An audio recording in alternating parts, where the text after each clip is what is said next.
Greetings, gardeners. Welcome back to another episode of KamishaRa's Sacred Garden, a place where prayer, plants, and ritual meet. I hope you enjoyed that last episode. And with our last episode, we have some comments from some of our listeners, some of our gardeners out there. And one of the comments was saying, what is a comb? Don't assume that people know. Tell us what a comb is. So that's what this episode is going to be about. It's going to be focused on giving some explanation and understanding of the theology, the spiritual system that comes out of the Akom, and what it's all about. But before I get into that, I would like to start off this episode the way I start off every episode, giving thanks to my ancestors. I am grateful and thankful to all of my ancestors who stand to the left and right of me. To all of my ancestors whose shoulders upon which I stand. To the ancestors who come when I call, those who walk with me daily. To my ancestors who were assigned to assist me in this lifetime to help me to complete my goal. To my mothers, and my mother's fathers' fathers, to my father's mothers, and my father's fathers, I thank you.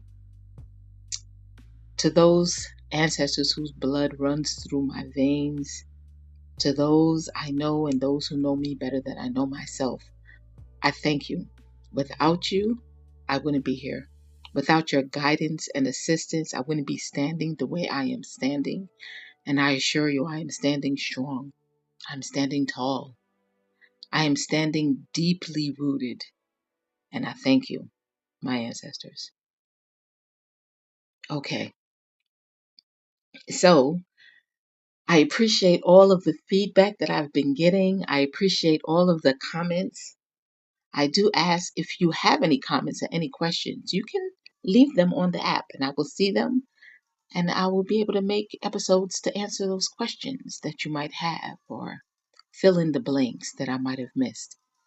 Because sometimes, when you're experiencing something and you know something, you talk in a manner that may assume that others know what you're talking about. And we should not assume.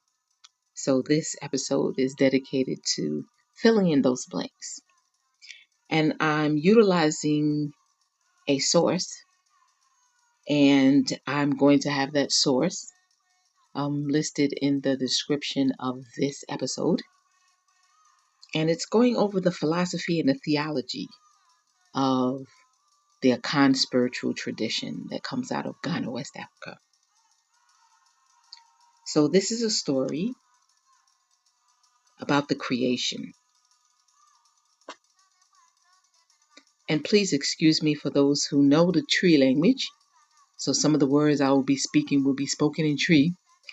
I am not a natural speaker of tree, so I may pronounce some of the words incorrectly. So all of you natural born Ghanaians out there who speak the language, who grew up speaking the language, please give me grace. This is not my first language. This is not even my second language, but I'm gonna do my best at pronouncing some of the tree words. So again, this is the story of the creation.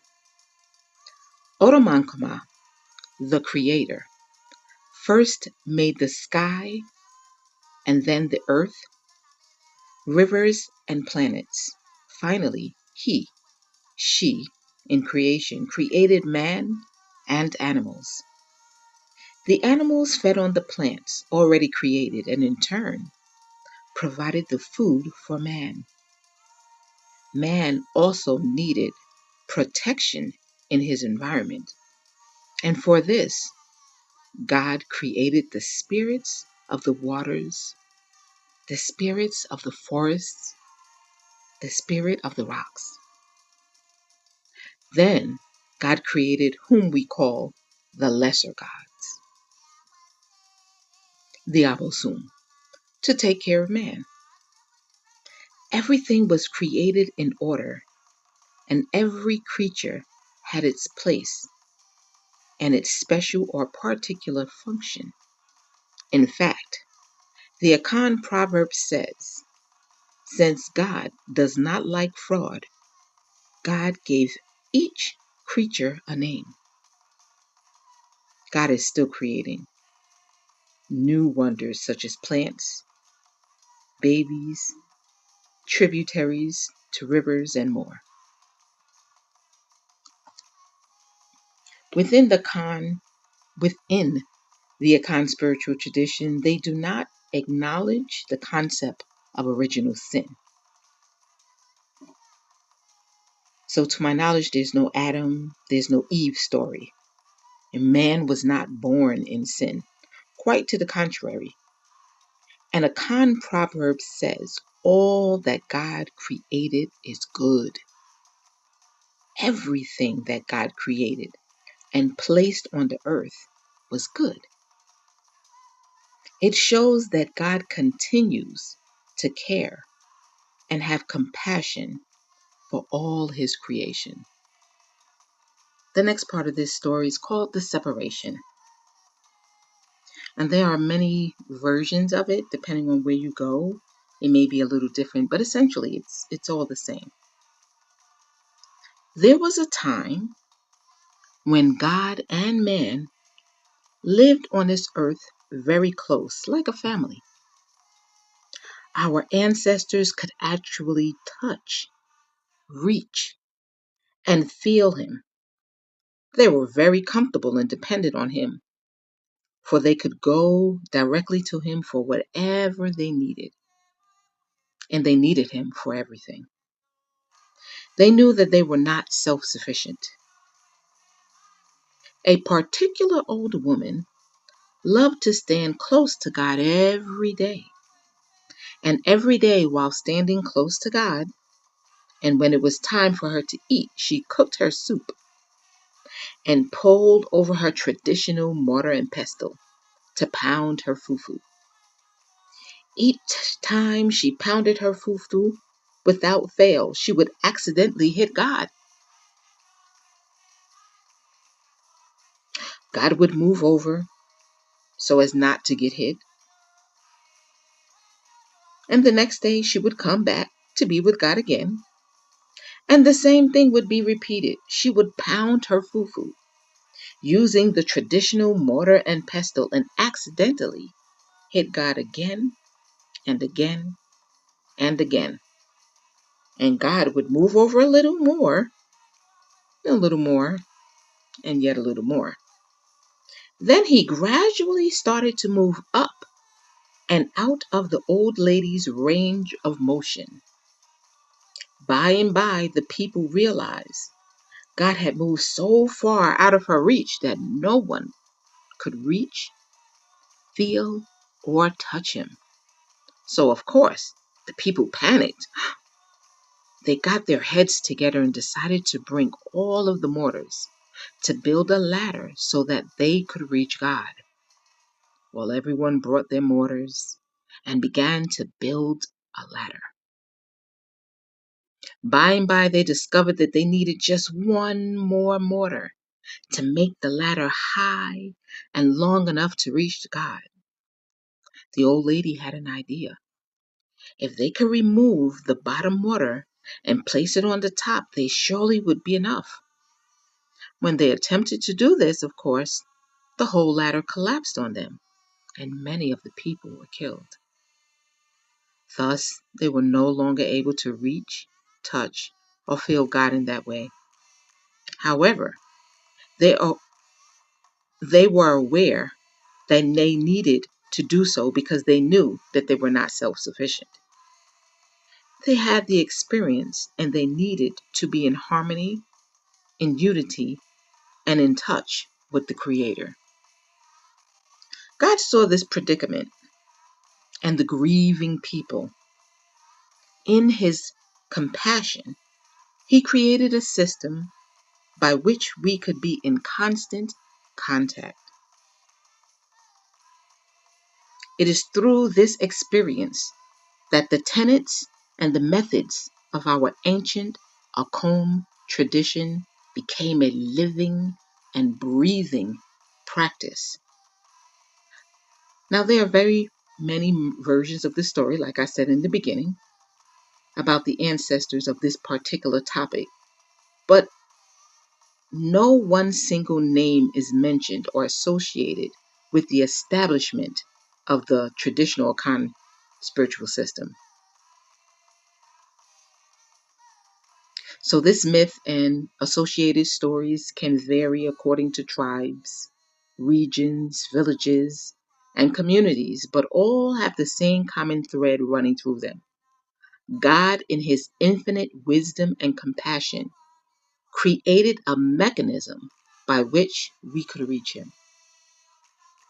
So this system, the Akom tradition, which is indigenous to Ghana, can be found outside of Ghana as well. Here in the diaspora in the United States and in the Caribbean, this tradition, was carried to. But on the continent, it could also be found in the Ivory Coast, in Togo, and in the Congo.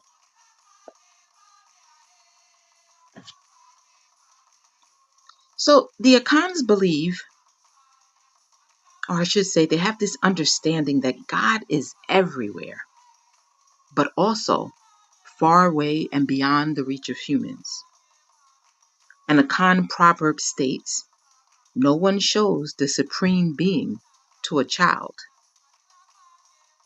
meaning that the child lying on his back sees the sky, which is understood to be the abode of the supreme being.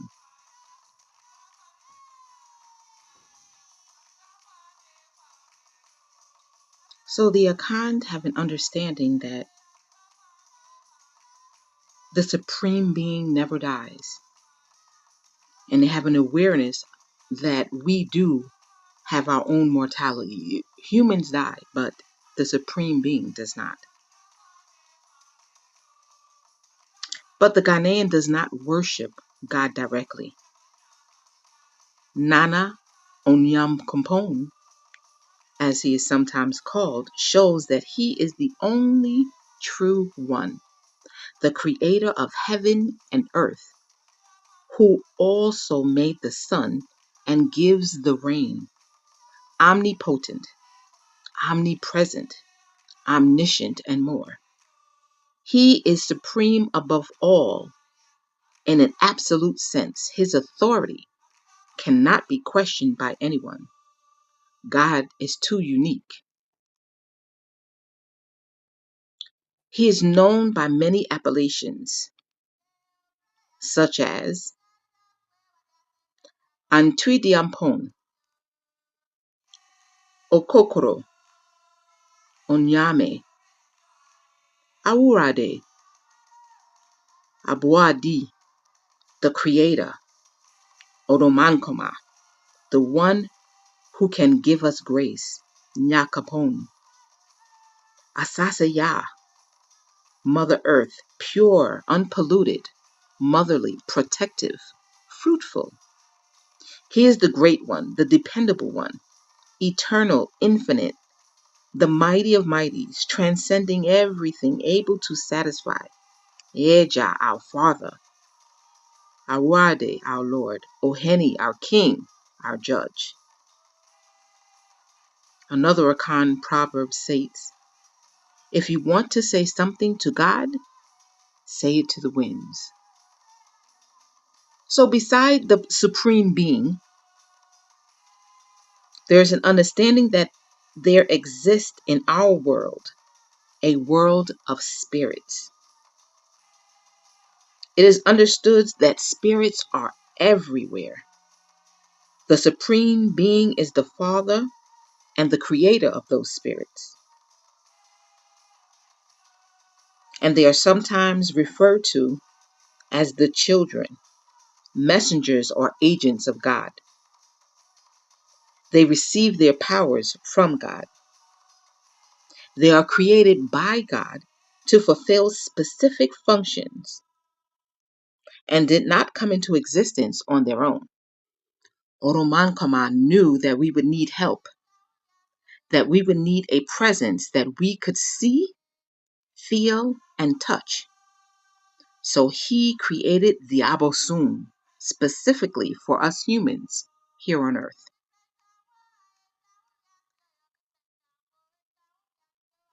There are the major, more popular spirits or Abosom, and there are smaller or less popular spirits who are found all over Ghana.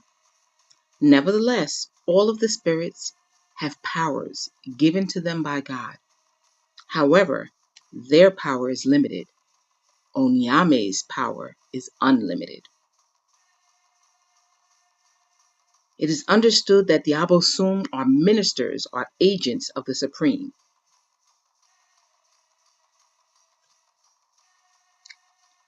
and are able to work independently, healing and protecting the people who worship them. They do not have dominion over life and death. That is reserved for Nyame.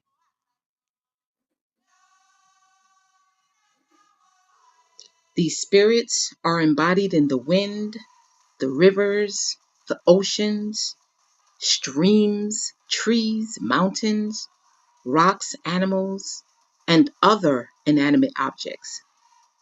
These objects of nature are not spirits, but have spirits living inside them. They may either roam about or be quiet, but take up residence inside of natural forms.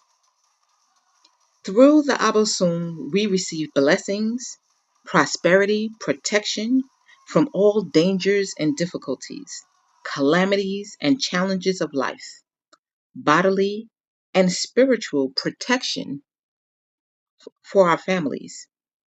They bless the people with children, health, and long life, reveal secret and future occurrences, diagnose disease, and prescribe their antidote, strengthen people spiritually, and forecast the outcome of encounters.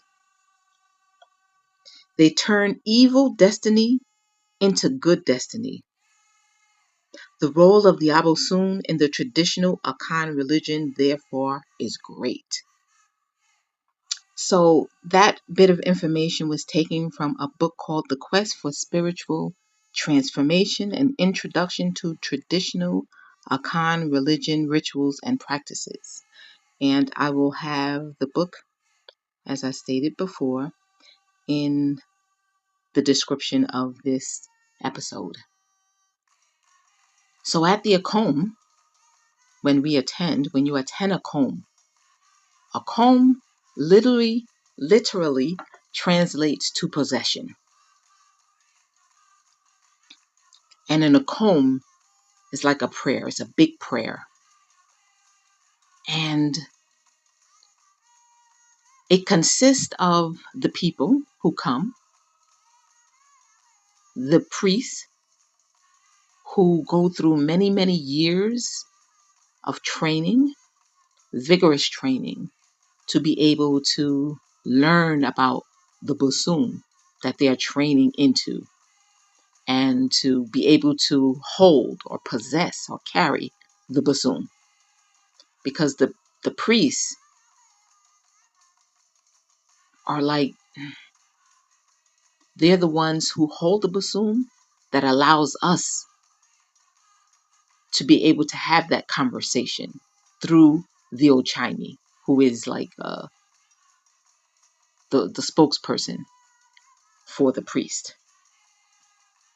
So within the Akom, when you're at an Akom, you have the priests, you have the people, you have the drummers, you have the singers, and all of these different aspects make up the entire Akom. It's the drummers play a lot of different drums, and they play the drums. The drums are like a language. It's like a language, and when they play the drums, they speak the language of the Bosum. And each Bosum has a rhythm that they like. It could be more than one. They have songs that they like. They have particular dances that go to that song, and everything is very intricate. And it's like a speaking, a chorus of words in many forms. Words through rhythm, words through song, words through dance and motion and movement. And everyone participates. When they're singing the songs to the bosun, there's usually like this call and response. So someone may start off with singing a portion of the song, and then the rest of us would join in at some point. So it's really nice experience. I appreciate it. And it's definitely something to behold. And all of these aspects come together, in this rich, rich tradition of Akom that comes out of the Akan people of Ghana. And again, some of the Akan you can find outside of Ghana too, because when the colonialism, left its footprints in Africa, they drew borders and boundaries that cut off the people. So some of the Akan existed, all together in one nation, but then when those borders were put up, those imaginary borders, some of the Akan were in the areas that are now called Ivory Coast, and some of the Akan are in the areas that are now called Ghana. And we have some of the Akan in the areas that are now called Congo. And then, of course, with travel of the people, especially the people that were trafficked within the slave trade, us here in America and the Caribbean, we went back to the continent and we brought those traditions here. So we are able to experience and live and practice and do embody Akom. It's not just something that you go to on a Sunday, even though we would have the ceremony itself on Sunday. It's a lifestyle. It's a way of living. It's a way of seeing the world. It's a way of viewing, how you walk within this life. And it's a wonderful thing.